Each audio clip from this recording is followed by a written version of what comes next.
I don't have anything off the top, so Matt, we can dive right into questions. Yeah, okay, so I think we all saw the readout of the Secretary's meeting with Minister Dermer yesterday, which didn't really say a whole lot. So I'm just wondering if you can expand on whether you guys think that, or whether you have made an assessment that Israel is meeting the criteria that was set out in the letter. Sure. So I'm sorry that you found it unsatisfactory, but no, I didn't say it was unsatisfactory. I just said it didn't say a whole lot. Let me make a couple of points. So over the past 30 days, Israel has taken a number of steps to address the measures laid out in the letter that Secretaries Blinken and Austin sent earlier in October. We continue to be in discussion with our partners in Israel about these steps that they've taken, which they took as a result of U.S. intervention, as well as additional steps that we feel that still need to be taken. Ultimately, Matt, the U.S. it continues to be the largest provider of humanitarian assistance to the Palestinian people, and we're going to continue to do everything we can to surge humanitarian assistance to people in Gaza. And ultimately, our view continues to be that the only long-term solution to alleviating the suffering of Palestinians in Gaza is bringing this war to an end, and we're going to continue to work to achieve that. The Secretary raised all this with Minister Dermer yesterday. Okay, but I don't believe I heard an answer to my question in there. Look, Matt. Are they have they met? You guys yourself set this 30-day deadline. Today is the deadline. Did they meet? Did they meet it, or did they not? So I think first, when it comes to assessing the humanitarian situation in Gaza and the region writ large, I think it's important to remember that we have constant evaluations ongoing and constant assessments ongoing about the circumstances. And first, let me just say, specifically, before I answer your question, that we've seen some steps being taken over the past 30 days. Specifically, we have seen the reopening of the Erez crossing. We have seen a new crossing at Kisufim open. As it relates to the Jordanian Armed Forces corridor, we have seen a waivement of certain customs requirement that humanitarian organizations had previously said was an obstacle. We've also seen some additional delivery routes open within Gaza, including Bani Suhelia Road, expanding the use of the Israeli fence road, as well as repairing the coastal road. We've also seen some deliveries resume and restored in the north, first to Gaza City, and in this most recent week to areas surrounding Jabalia. We've also seen the expansion of the Musavi humanitarian zone, and we have seen the institution of periodic operational pauses. This is all to say, Matt, we at this time have not made an assessment that that the Israelis are in violation of U.S. law. But most importantly, we are going to continue to watch how these steps that they've taken, how they are being implemented, how that they can be continued to be expanded on. And through that, we're going to continue to assess their compliance with U.S. law. We've seen some progress being made. We would like to see some more changes happen. We believe that had it not been for U.S. intervention, these changes may not have ever taken place. But most importantly, we want to see continued progress. And that's what we're looking for. All right. So essentially, there isn't going to be any consequence for Israel not meeting the. I certainly don't have a change in U.S. policy to announce today, Matt. But as you just heard me say, we are constantly going to assess the circumstances on the ground. We are looking for some of these steps that we've made. We want to make sure that they are sustained and expanded upon. And certainly, if we don't see that, if we don't continue to see steps in the appropriate direction, we certainly will enforce U.S. law. Yeah, There's no doubt about it. But you guys were the ones that gave them the 30-day deadline. It's hard to see your answers today, such as they are, as anything other than kind of giving them a pass for not meeting the criteria that Matt, were laid out in the letter. I would not view it as giving them a pass because one, No one is up here, certainly I'm not, saying that the situation in Gaza or the humanitarian circumstances are rosy. It is a very dire circumstance, and what we need to see is we need to see these steps acted on. We need to see them implemented, and the ultimate hope is that through these steps, some conditions have been created in which we can see things like additional aid, additional food trucks, additional measures being taken that ultimately will be beneficial to the Palestinian people in Gaza. That's what we aim to see. And as you've heard me say, and as you've heard Matt and the Secretary say previously, if we don't see steps being taken, we of course will appropriately enforce U.S. law. But correct today, me if I'm wrong, isn't that what you guys said a month ago? that is what we said a month ago, and that is why we laid out. And they have not yet met them, because you say that they have taken some steps, but more needs to be made. In other words, they have not That met letter, the criteria by the deadline, and you are giving them a pass. Is that, I don't understand, there's no other way to look at it. no, I don't think that is true. That letter was specific about some specific areas where we wanted to Yes, see them and take have some you additional seen- Have steps. you seen those steps that you We laid have out in seen the some letter? of those steps being Some. taken. Yes, Some. yes. But it didn't say some, it said all, right? Matt, the point is, more than any singular step, we outlined a number of steps that we wanted to see taken. What matters most is not just a specific action or a specific item, but the totality of the progress that we I don't understand why you see. sent the letter in the first place, but I'll let others have a crack at it. The point is, Matt, that we want to see the totality of the humanitarian situation improve, and we think some of these steps will allow the conditions for that to continue to progress. Go ahead, Jenny. But I mean, if it's the totality of the humanitarian situation, we have 8 aid groups who came out today and said that the situation has not only not gotten better, it's gotten worse over the past 30 days. So how do you square that with this assessment that or non-assessment that they are in violation? Jenny, I can't speak to the kinds of assessment that these groups made. Certainly have seen that reporting. But to Matt, I just laid out some of the metrics that we saw. We saw the reopening of Erez. We But this saw just seems a like a new box crossing ticking opening. measure. You're saying, okay, they did this, but we were told, you guys said it would be based on the results on the ground that have not borne out here. So can you talk us through the deliberation here? I'm not going to get into the deliberative process, Jenny, but specifically when we're talking about specific metrics or specific actions or things on the ground, the hope is that the operational changes that have been made through some of these things, for example, just the waiving of the customs requirement in the Jordanian corridor or the reopening of certain crossings, the additional internal routes that we've seen open up, the hope and the desire is that things like that will make it possible for an additional increase in humanitarian aid and trucks to get to the places where it needs to go.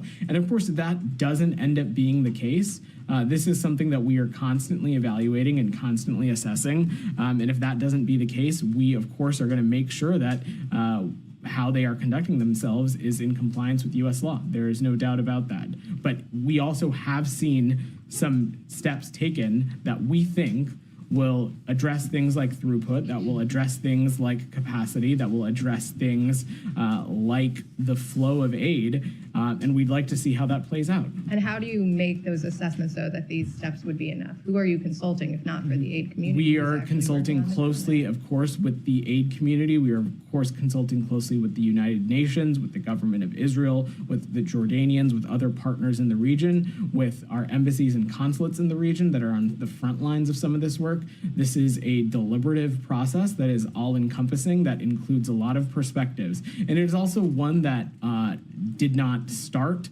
when this letter was sent, and it certainly does not stop today whenever the 30-day mark is up. This is something that we are constantly assessing and evaluating, and should we see something that is inconsistent with U.S. law, we will take appropriate action. Is it not, this is my last one, is this not inconsistent with U.S. law that you had to send this letter and lay out this timeline because they had withheld so much aid up to this point? Jenny, the point of this letter was to raise some areas of concern and to lay out some steps in which we thought that addressing some of these areas would lead to steps in the right direction when it comes to humanitarian assistance. We have seen some steps being taken. There need to be some additional steps that are also taken, but most importantly, we need to see this these kinds of efforts sustained over a long period of time, and that's what we hope to see. Myra. Vedant, I don't mean to beat a dead horse, but I think you're going to get this question a lot. I think we're trying to understand why the administration secretary, Matt, I think it was November the 4th, he said from this podium, we are going to look at the results. And the results so far, that was a little assessment by him that day, are not good enough. And then here you are, about a week later, you're effectively giving Israel a pass on this. We are not Please giving, help us we're not understand. giving Israel a pass. First of all, the efforts and the things that we had seen in place a week ago certainly were not satisfactory. But I am standing here before you with new and additional information. It is up to you to intake it or process it however you like. But when we were talking about this last week, just again, the new crossing at Kisufim, that had not been opened. Erez had not been reopened. This waiving of a customs requirement in the Jordanian corridor had not been in place. These additional routes within Gaza had not been in place. So these are the kinds of resultant steps that we were talking about a week ago. These are the kinds of things we were talking about when we outlined that letter. There is nobody in this administration saying that the humanitarian situation in Gaza is pristine. It is a humanitarian. It continues to be a crisis, and it continues to be dire circumstances. And the point is, we want to see changes like these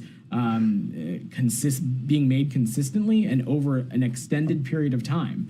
Our hope is that things like these have created the operational throughput. They have created the capacity. They have reduced some barriers that will make it so that the aid can get to the places where it needs to go. And if we do not continue to see steps like this in the right direction, then certainly we would find the government out of compliance with U.S. law. And but Humaira, the important thing, and I'm not trying to harp on this, is that there are new things that have been done. No, you can choose to disagree with whether it's enough or not, and humanitarian groups can choose to disagree whether it's enough. And we certainly are not saying that it is a silver bullet, but there are new progress markers that have been made in terms of trying to be responsive to what is happening in the humanitarian context. We have seen those steps, but what we're trying to tell you is that the U.S. government has explicitly said the steps themselves is not going to be enough. We need to see the results on the ground. So you keep telling me they have taken steps, and whether or not I find them satisfactory, I think that's quite irrelevant. The relevance is that what is the situation on the ground, and you're describing it as dire. That's why we're trying to. But I don't want to say. We couldn't agree more, Humaira. We couldn't agree that the situation is dire. I actually have a question. Yeah. You keep talking about ongoing assessment. When do you intend to do this? This administration has less than 70 days in office, and the humanitarian aid situation is a problem that's been going on over a year. It's clear that you had trouble convincing Israel to boost measures to improve humanitarian aid. What makes you think that you're going to achieve that in the remaining time, if at all? So first, let me just say, assessing the humanitarian situation and assessing steps and ways that we can continue to support that line of effort is not something that starts or stops. So to your question about timing, we were looking at the humanitarian situation in Gaza before October 7th, in the time since, and we'll continue to be engaged on this. When it comes to the letter, we were looking at the humanitarian situation in Gaza before this letter was sent, and we will continue to look closely at the humanitarian situation in Gaza after this 30-day period is up. We are constantly assessing and evaluating, and if we do not see consistent progress, if we do not see the results on the ground, then we will, of course, make appropriate assessments about their compliance with international law and compliance with U.S. law, and that'll continue to be the case. Just a few more things. Yeah. What was Legal Bureau's input in this? I'm just not going to get into the deliberative process or speak to specifics. What I can say and what we have said before as it relates to this, these are deliberative processes that include input from not just across the State Department, but across the interagency, as well as those individuals who are on the front lines of working on these very serious humanitarian issues. Right, but given this is an assessment or on whether or not a country is violating U.S. law, could we assume that State Department's legal bureau concluded that Israel is not violating US law? I'm not here to offer an assessment or even a legal assessment on how a particular bureau made or didn't make a recommendation. What I am here to say, and what we've said again, is that we've seen some steps taken. I outlined them in detail to you, to Jenny, to Matt. What we want to see now is that we want to see these steps sustained over time, and we're going to continue to remain in close touch with our Israeli partners, the United Nations, other partners in the region, to make sure that these steps have a lasting impact on the results on the ground. And if that doesn't end up being the case, the United States will also take appropriate action. Final one, U.S. Ambassador to UN Linda Thomas-Greenfield last month said U.S. was watching to ensure that Israel's actions on the ground needs to show that it doesn't have a policy of starvation, given that you have had an assessment going on all of the humanitarian aid measures. Can you say that's the case, that they don't have a policy of starvation? I don't have a specific assessment to offer, Humaira. What I can say is that there has not been a conclusive finding of that, or at least I don't have one to offer from this government. What we are hoping is that these steps and them contributed with the additional steps that we would like to see happen can, again, as I said to Jenny, create the space, these operational changes create the space and the capacity to increase the number of trucks, the types of aid, and to make sure that the product can get where it needs to go. And it is absolutely incumbent upon the government of Israel and the United Nations and other partners to ensure that it actually does that. And we are going to take our responsibility in this incredibly seriously, and we'll be making sure to work hard with all the relevant interlocutors to see that happen. Let me go to Shannon, and then I'll come to you, Sean. Go ahead. Thank you. Assuming this is on topic. Yeah, same topic. Go ahead. I think backing up a little bit, explain the logic of setting a 30-day deadline if the end result was going to be that we're hoping to have these continuous assessments, continuous improvements, even though all of those demands haven't been met. Why set the 30-day deadline? Because when this letter did surface, there was a lot of speculation that perhaps this was a way to kind of kick the ball back beyond the election. So look, we make foreign policy and national security decisions because they are in the interest of the United States, in the interest of the American people, in the interest of the region, not for any electoral political reason. This letter was sent because the Secretary of State and the Secretary of Defense had legitimate and serious concern about the humanitarian crisis in Gaza. This department and the Pentagon had some specific concerns about the lack of progress in some specific areas, and it had some recommendations on what steps we think, specifically the IDF, COGAT, the government of Israel writ large, could take to further enhance the humanitarian situation in Gaza.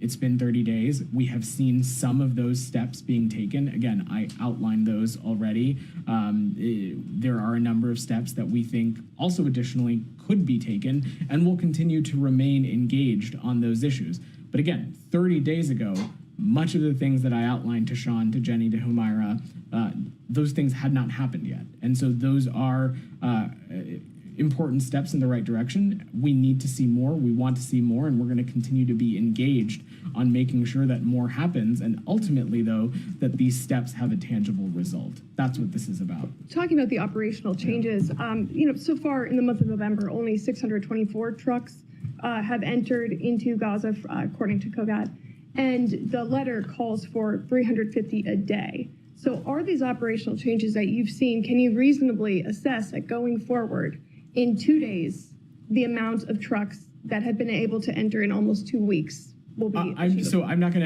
to speculate on a specific metric, Shannon, but that is our absolute hope. Our hope is that these kinds of changes will make it possible for these kind of increased metrics to be seen. And now it is inherently incumbent on the government of Israel, on the United Nations, on other partners to put that into action. And we certainly are ready to stand at the ready to be continued engaged on this to get that across the finish line also. Yeah, Sean, go ahead. Can I follow up with a couple questions? Yeah. You said one thing. You said that where we were last week, that it certainly was not satisfactory a week ago. Should the interpretation be that the things in the ensuing week that's not satisfactory? I know you said it's dire, that it's not pristine, but are these satisfactory measures essentially? These are steps that we think that are responsive in part to the letter that the secretary sent. It addresses some of the specific concerns that letter raised. Again, I'll use the Jordan corridor as an example. That letter from Secretary Blinken and Austin expressed some areas of improvement that can be made on the Jordan corridor. One of the steps that I shared with you today was an example of such a metric. There's also been additional border crossings open and additional routes opening. So there have been new things that we're seeing. The overall humanitarian situation in Gaza continues to remain unsatisfactory. But in the context of the letter, it's not about whether we find something satisfactory or not. It's that what are the actions that we're seeing?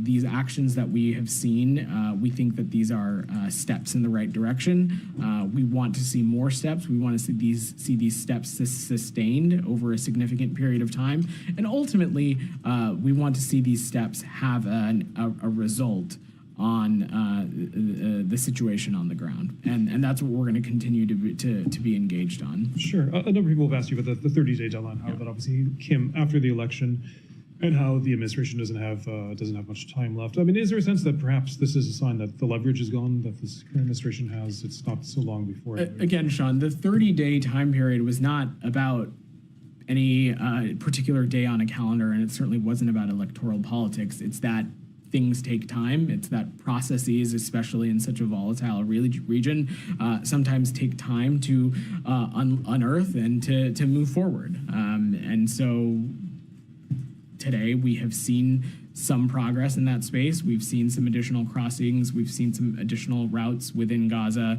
We've seen the adjustments made to the Jordan corridor. We intend to continue to work at this and see more. And just a second. I mean, but in terms of, even if it was not part of the electoral calendar, I mean, it's, but we're saying, but in terms of if the U.S. isn't taking action at this point, and the clock is ticking anyway, what makes you think that there would be any leverage that the U.S. has toward the end of this? Well, Sean, I'll just say that we all know what the election result was. I don't need to point that out to anybody.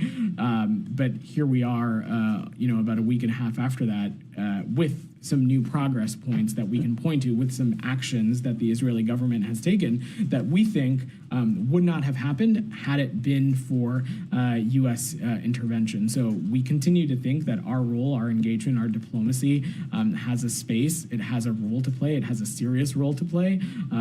That is at the core of what this secretary and this president believe. And we're certainly going to continue to engage and work really hard at this. Ultimately,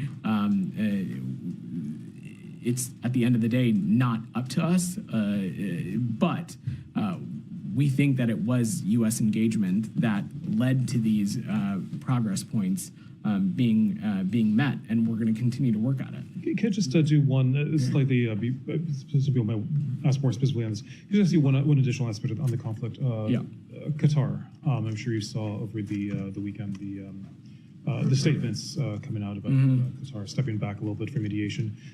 Is this a disappointment? Does this show that there perhaps are not as many hopes right now for brokering something? So first, Sean, let me say a couple things. We have, going back as far as we all can remember, have been explicitly clear with countries around the world that certainly it can no longer be business as usual with Hamas. As it relates to decisions and things that are being discussed between our Qatari partners and Hamas, I will defer to Qatar to speak to that, and I'm not going to get into those private conversations. We're continuing to pursue a number of initiatives to secure the release of hostages. That work is ongoing.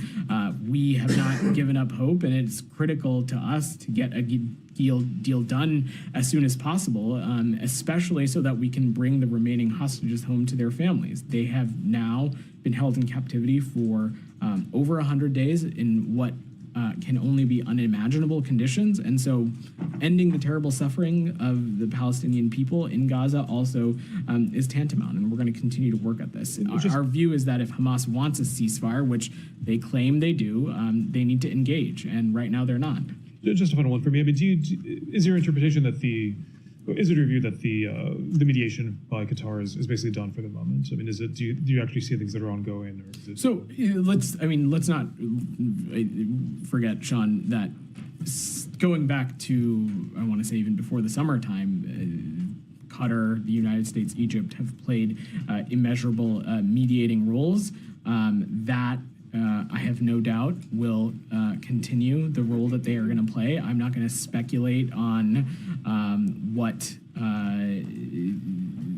the potential location of Hamas may or may not mean. Again, that is not something I'm going to speak to. I will let others, I will let the Qatari government speak to their own decision making and their own engagements. Saeed, go ahead. Thank you. Going back to the letter, last week when I asked Matt whether it included a figure, a number of trucks and so on. So do you believe that these trucks were met, the number of the trucks that were stipulated in the letter were met? So I answered this question already, Saeed. Well, yeah, I literally answered that question. Okay, so you feel that it 5 was minutes met, ago. right? It was met? That is not what I said. Okay. What I said was that our hope is that the steps that we have seen taken Right. will create the operational conditions to allow such a figure to be able to enter. Right. It is incumbent on the government of Israel and the United Nations and others to make sure that we're doing everything we can to get there. And the United States is going to continue to play a role when it comes to that. It is not about one singular step or one singular metric specifically, Saeed. This is about all of these actions coming together and what that means for the humanitarian situation on the ground. Okay. Yeah. So, the letter really says either or. I mean, it was very stark, very clear in its approach and so on. So would you say that this element of it, either or, is no longer operative? It's null? There would be no action taken if Israel backs down on the aid and so on? That is the opposite of what I just said, Saeed, Again, in that this is an area that we are going to continue to pay close attention to. Right. And if we do not see consistent progress in this space, if we do not see progress that we find to be satisfactory, we of course are going to continue to, and we will enforce U.S. law, and we will make sure that we're doing so appropriately. This is not at all an announcement that the United States finds the humanitarian situation in Gaza satisfactory, or that it's great or significantly improved. That is not the case. That's not the reality of the ground. The letter that the two secretaries sent was specifically about areas that we had some specific concern, some suggested steps which we outlined that we thought would help address the humanitarian situation. We have seen some of those steps being taken. Some of those steps have not been taken yet, but this is not about a singular step or not. What this is about is that the totality of actions, including actions that were not included in the letter. And ultimately, our goal is we want to see all of that, whether it was in the letter or not, whether it was something that the United States suggested or not. We want all of those things to contribute to an increased and a positive humanitarian situation. That continues to not be the case. Okay, so let me ask you something. This aspect of the letter that says, if you don't do this, we will do this and so on. Is it still operative, or has it been canceled, or has it been expired, not canceled? Saeed, we will always be effective implementers of Right. U.S. law. Okay. Currently, we have not made an assessment that they are in violation of U.S. law. That, of course, can change at any time. We are watching these circumstances closely, and we will make appropriate changes within our own policy should we need to if we assess that their compliance with U.S. law has changed. It's as simple as that. I wonder if we can get you to comment on what Mr. Smotrich said, the Minister of Finance, about, once the new president is sworn in, they'll be able to annex the West Bank.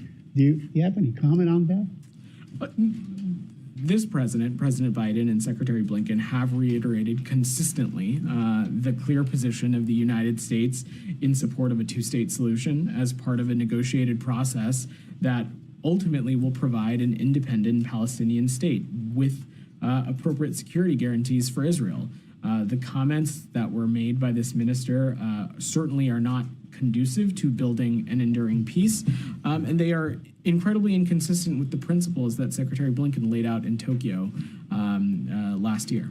Well, the Cannes news agency, an Israeli news agency, also quoted the Prime Minister himself as saying exactly that in a closed-door meeting. So is it something that you raise with the Prime Minister, or something that the President likely to raise, as one of his last actions and so on, to impress upon this Prime Minister that that the settlements are illegal, that settlements ought to stop, that the West Bank should remain a viable land for a Palestinian state?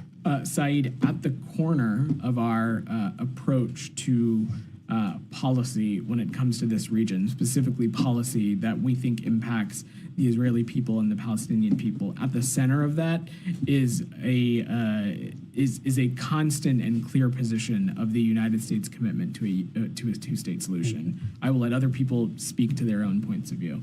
Tom, go ahead. Can I just press you on the trucks, because I didn't hear, you said you've answered questions about trucks, but how many trucks per day have entered Gaza over the last 30 days? I don't have a specific number over the past 30 days for you, Tom. Isn't that was a pretty profound part of the letter, which said, surge all forms of humanitarian assistance throughout Gaza by enabling a minimum of 350 trucks so per day. Over the course from November 1st through November 9th, I don't have updated metric beyond that, but at least from November 1st to November 9th, we have seen 404 trucks cross into Gaza. Again, Tom, the point is not that this number is satisfactory. We certainly don't feel it is. But the point here is that some of the steps that we've seen taken, it is our hope that those steps have created the operational conditions to allow for an additional influx of trucks, to allow for an additional influx of aid. That's not what the letter said. The letter says enable a minimum of 350 trucks per day to enter Gaza. And this is in the context of a letter that says you've got 30 days to do it. And failure to demonstrate a commitment to this may have implications under US law. The United Nations says an average of 37 trucks a day have entered in the month of October. That's 1/10 of what you've asked for. Certainly, there needs to be more progress when it comes to the metrics for trucks, Tom. But again, the point that I was making, and I'll reiterate it here, is that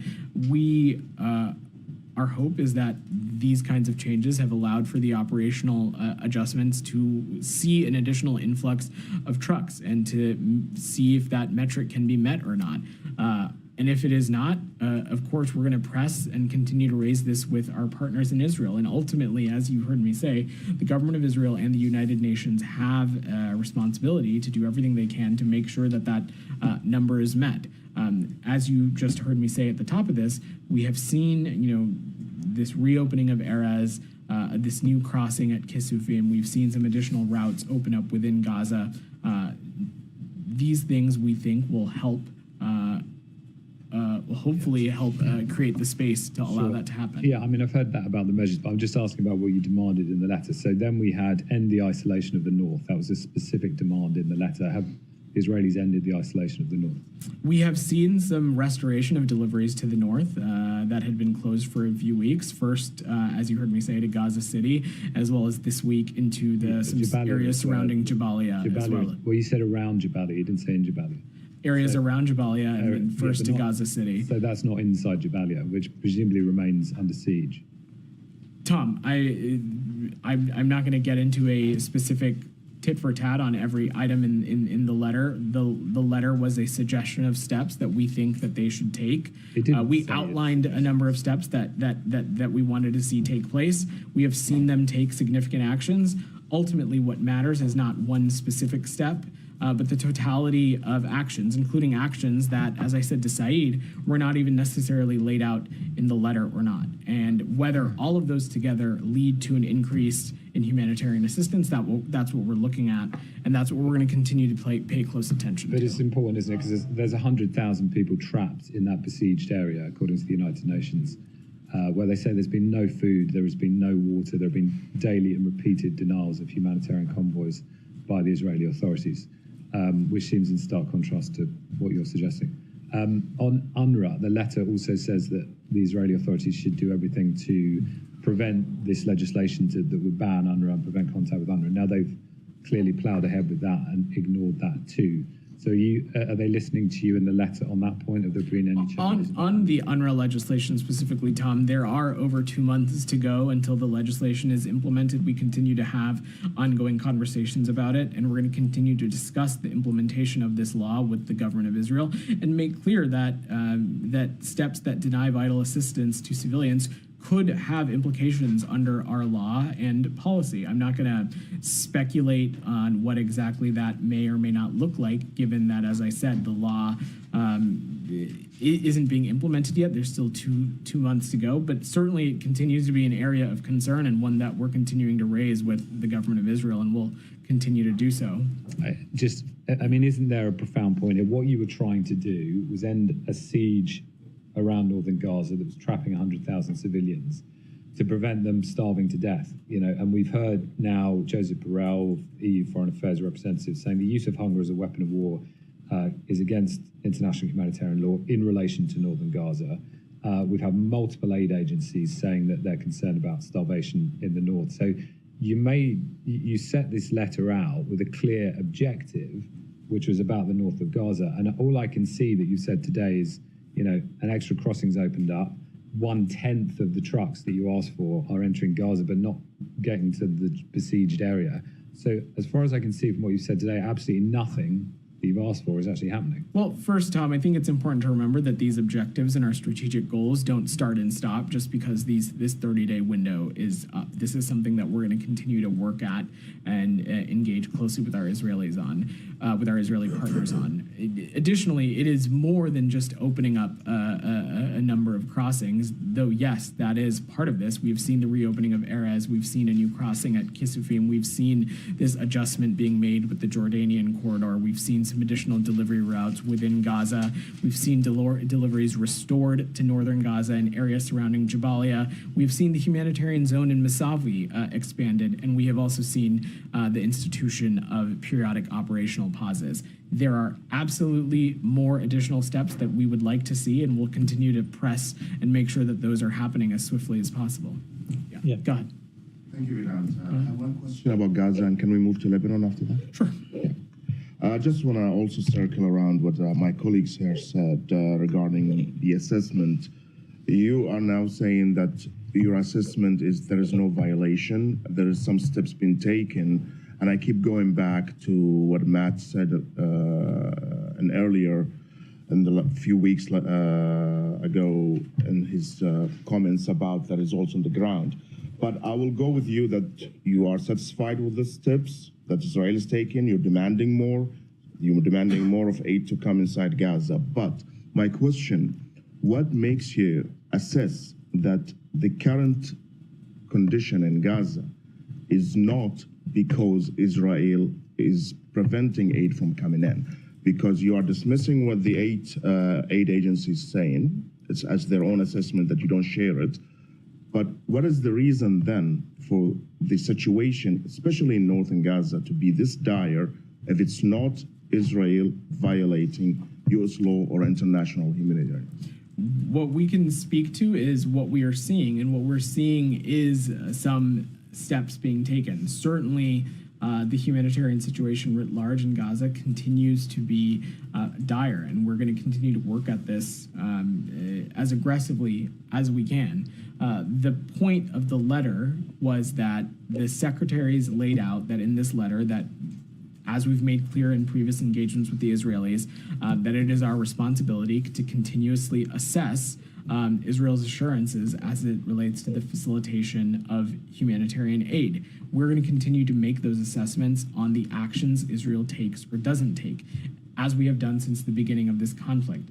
And based on some of the small steps that I have laid out for you today, first, again, I would just stress that this is work that continues and is ongoing, and it does not start or stop. But based on some of those steps, as well as additional steps, we have not made an assessment that they are in violation of U.S. law. We are going to continue to watch this space, though, and pay close attention, and we will effectively implement U.S. law. And if we see actions or steps that are inconsistent with the responsibility and assurances that Israel has to facilitate the delivery of U.S. aid, we, of course, will appropriately implement U.S. law. But if they're not in violation, so from November 1st to November 9, there was 404 trucks come in, right? It's like 45 to 44 trucks a day. This is way beyond, as Tom said, Absolutely. way beyond 350. Why it's not 350, according to your assessment? So, again, I don't want us to go down a rabbit hole of specific truck numbers. What our point of view is that some of these operational changes that they have made, that I have outlined in great detail now at this point, we believe that it should be possible to increase the number of trucks that makes it into Gaza every day. It is now incumbent upon the government of Israel, the United Nations, and others, now that there are these operational changes that we think can help with throughput, can help with delivery within Gaza, that can help with getting the aid where it needs to go. Our hope is that with those changes, we can see that number achieved. Before you move to Lebanon, can I just ask you, why did you bother to put in 350 trucks a day if it doesn't matter? I'm not going to speak to the... I mean, you keep saying you're not going to speak to specific metrics, but you guys are the ones that made those specific. We didn't. We didn't give the Israelis 30 days to do all this stuff. You guys did. And now those 30 days are up. And as you heard from everyone so far, and these aid groups that came out last night, they haven't met them. And all of a sudden you say that the metrics that you put out don't matter. I had never said that they don't matter. What I said was... You said rabbit hole. I mean, these are metrics exactly like you put out. It's not a rabbit hole. Meaning I don't want to take up time getting into a specific tit for tat on like truck numbers. Well, then why did you let them in the letter? You can't take Those time. metrics, it's really important. the metrics and the number of, let me just be very clear. The metrics and the number of trucks getting into Gaza every day absolutely matter. It is, I said that to him because I did not want to get into a specific technical conversation on inflows and outflows. I don't have more updated numbers for you beyond the ones what I said to Tom. Matt, the metrics absolutely matter. The point that we are making, the two broad points that we made is that one, on specific truck numbers, we think these operational changes that we've made can help get us to that goal. That's the first point. The second point is that all of these steps, and even the steps that have yet to be taken, and even the steps that maybe were not even laid out in the letter, the point is not about specific steps. It is about what the totality of their contribution is to the humanitarian situation in Gaza. That's what we're focused on. But just one more thing. When you said we're going to continue to make those assessments, can you point us to one assessment on any kind of IHL violation that the administration has done since the beginning of Gaza war? Humaira, since October 7th, when we have seen certain things take place that are inconsistent with perhaps maybe how we would have gone about such a endeavor, or they are inconsistent with international law, we have raised those and addressed those specifically. Oh, you have seen things that were inconsistent with IHL? What I'm talking about specifically is incidents that could potentially have had components of that. An example I would give is the incident involving World Central Kitchen workers. When that incident happened, we were very quick to stress the importance of the need for further deconfliction mechanisms, for greater communication. So when we have seen things, Humaira, we have raised them directly with our partners yes, you in raised Israel. them, Vedant, but you're saying we're going to continue to make those assessments. And I'm asking you whether, like, I have not seen any of those assessments. Where are those assessments? Those processes, Humaira, are ongoing, and they have been ongoing. We've spent a great deal talking about the many lines of efforts that the United States has to assess those kinds of processes, and that work will continue. Just a broad question. Are you at all worried that this will have an impact on U.S. credibility? You have clearly put out a letter, laid out specific criteria, and gave a specific deadline. And right now, you are basically not making an assessment line by line, or you're effectively saying, oh, that deadline was just to encourage them to take some steps. Are you worried at all that this might hurt, U.S. credibility? Because you don't seem to be following through. First, I think you're putting words in my mouth. I did not say that. Number two, let us not forget and lose sight again, and I spoke a little bit to Sean, that some of the steps that we are seeing being taken are a direct result of U.S. intervention. Over the course of this entire conflict, we have seen steps that are undertaken because of U.S. intervention and the role and the kinds of engagement that our diplomacy has had. So that I take that to mean that we are credible voices and we continue to be credible actors in the region. And time again, what we have found to be true through our engagement in our diplomacy is that perhaps interlocutors may disagree with the United States on policy, may disagree with our approach, may disagree with a policy that other countries are pursuing. But time and time again, we hear the call for the United States to continue to have a seat at the table and for the United States to continue to engage. From the immediate onset of October 7th to now, there have been a number of instances in which our engagement has unearthed results as it relates to the conflict, results as it relates to humanitarian aid, what have you. So, Go ahead. Go to my question on Lebanon. Okay, I imagine Michelle also wants to go to Lebanon, but go ahead. There have been reported now circulating in the last couple of days that a deal or some kind of deal in Lebanon could be reached. Lately now by journalists are quoting the special envoy Hochstein that we are very close to reaching a deal to cease hostilities in Lebanon. Can you elaborate on that?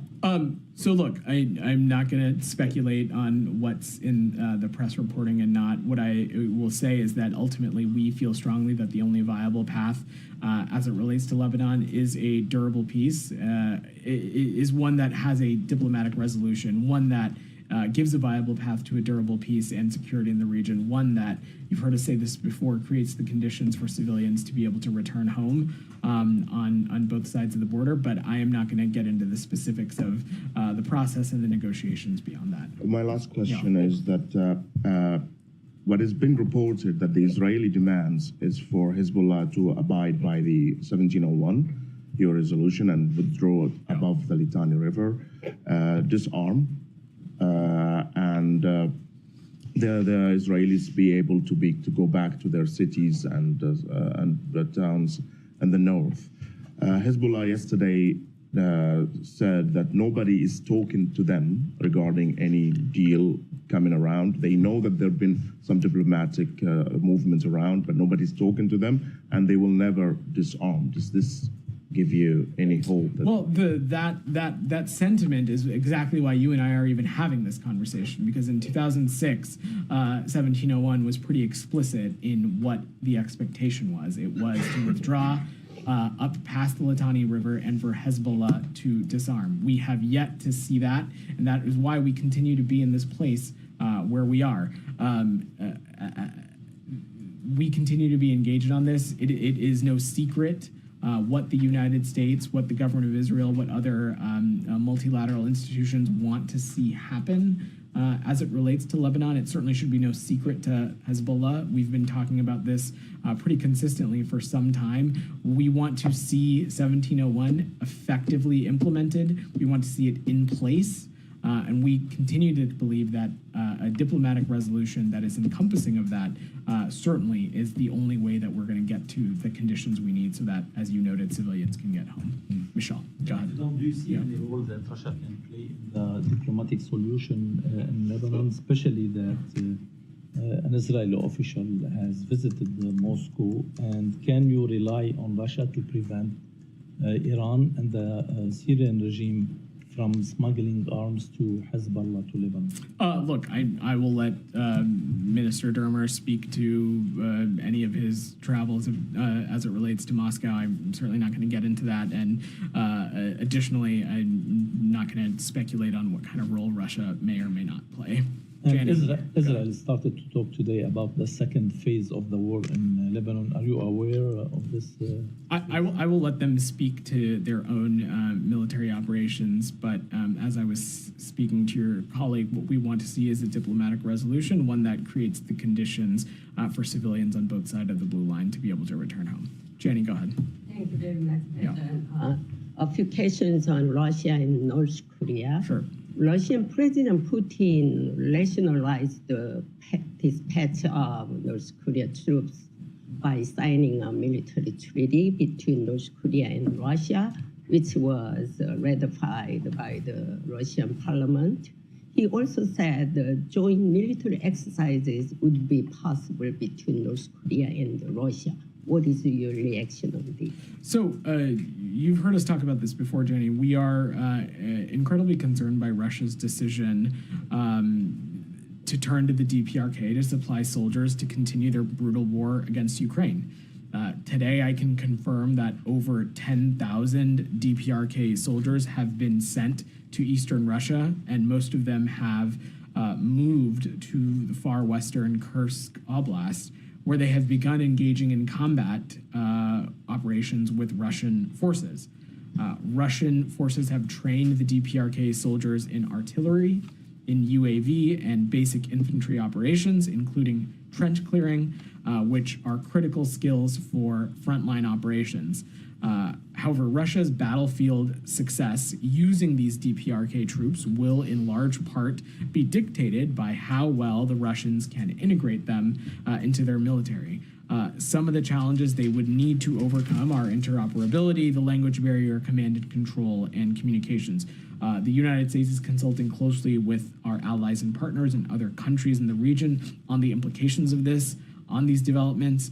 As you so all know, the Secretary, of course, is on his way to Europe for engagements at NATO and the European Union, where I have no doubt this topic will come up and be discussed, and will continue to consult appropriately in close coordination with allies and partners. And at the direction of President Biden, we're continuing to surge the security assistance that we are providing to Ukraine as well. You said that 10,000 troops, but this weekend, President Zelensky said that they were fighting 50,000 Russian troops, including North Korean troops.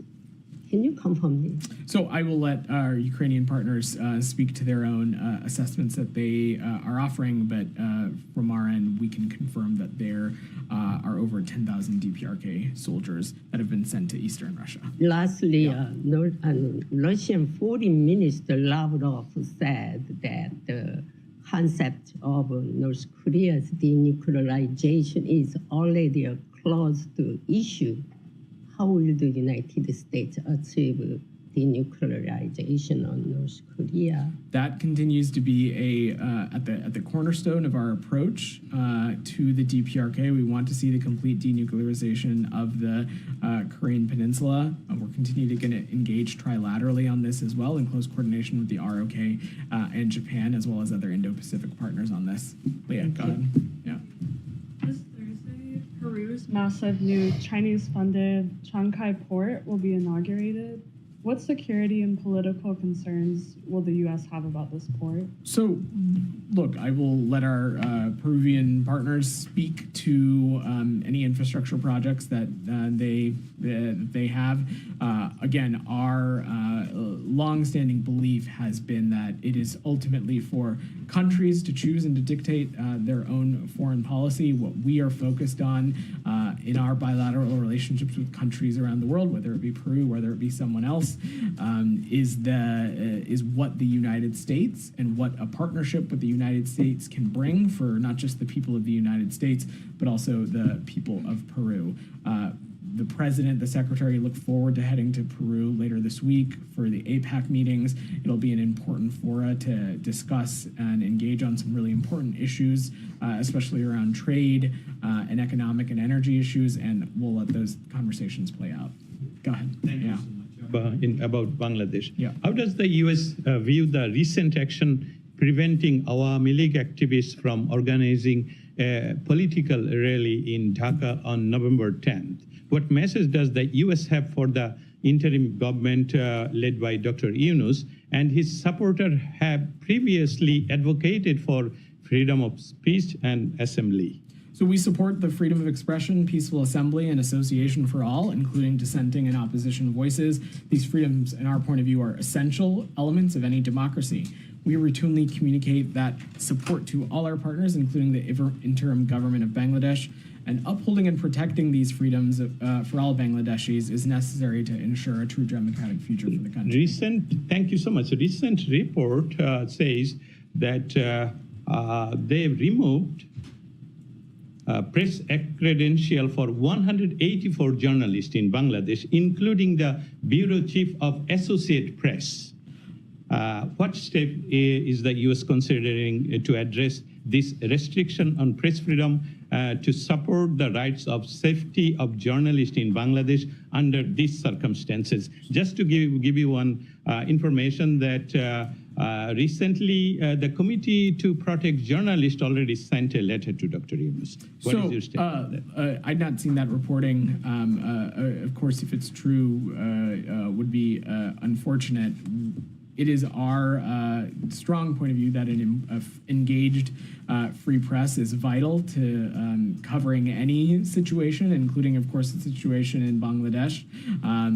Press freedom and media freedom is important to the president, important to the secretary, and we would encourage and want to ensure that the rights and freedoms of all journalists are being appropriately respected. Shannon, go ahead. Thank you. On Haiti, the FAA has just issued a flight ban for the next 30 days. Do you have concerns about American citizens who might be in the country being able to travel out at this point? So, Shannon, the best thing that any American citizen who continues to be in Haiti can do is to enroll in our Smart Traveler program and to stay in touch with the State Department about updates as it relates to how those travel restrictions may or may not change, receive updates about safety and security updates, and make it easier for the U.S. Embassy to contact them in emergency. I also would be remiss if I did not use this opportunity to remind that for quite some time, even before the Biden administration, Haiti has been at a level 4, a do not travel country. We have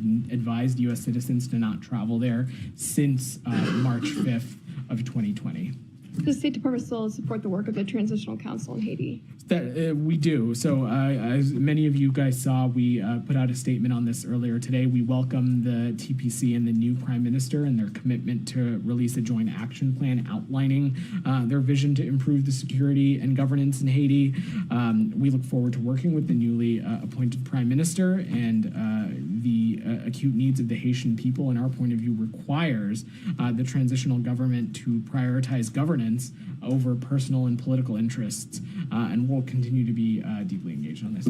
Julia, go ahead. Yeah, go ahead. Yeah. Beyond just the travel advisory to Haiti that you just iterated, what was the U.S. response to the fact that 2 commercial planes, JetBlue, Spirit, were struck by gunfire? And what does that speak to the conditions on the ground in Haiti and around the airport, if you have any update in the security situation overall? So first, Julia, certainly can confirm that operations at Toussaint Louverture Airport are temporarily paused, and I will let specific airlines speak to their cadence of flights up until this restriction goes into place, and to what extent they're available for anyone wishing to depart. I think broadly, though, we are squarely focused on continuing to do everything we can to support and address the insecurity crisis in Haiti. The MSS mission continues to make headway in refining mission strategy, focusing on interoperability with the Haitian National Police.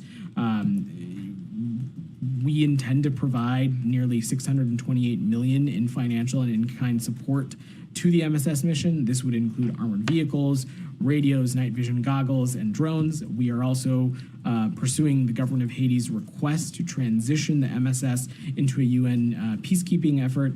So the support of the MSS mission can ultimately be sustained over a long term, and ultimately our hope is that it paves the way to security conditions that result in holding free and fair elections.